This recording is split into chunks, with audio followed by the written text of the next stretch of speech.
Paglamat ng sampalok. Noong unang panahon ay may isang matandang babae na naninirahan sa tabi ng ilog. Wala siyang ginagawa kundi maglinis ng bakuran at diligan ng kanyang pananim. Isang araw, may humingi ng kaniyang pananim at siya ay nagalit. Nalayas niya ang bata. Matamot ang matanda kapag may pupunta sa kaniya upang humingi ng tulong agad. Niyang pinapalayas ang mga ito.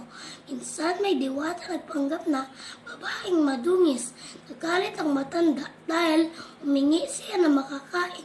Pinalayas siya nito dahil sa iyong pagiging labis na madamot.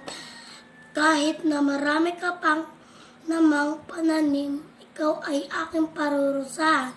Sa ilang saglit, naglaho ang matanda at ang kinatitirikan ng kanyang bahay ay naging lawa. Sa katagalan ng panahon, natuyo ang lawa at may tumubong isang puno.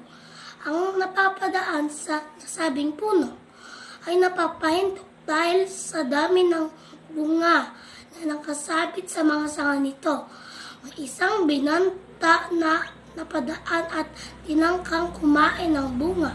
Tinapon nito agad ang nasabing bunga pagkatikim dahil sa sobrang asim.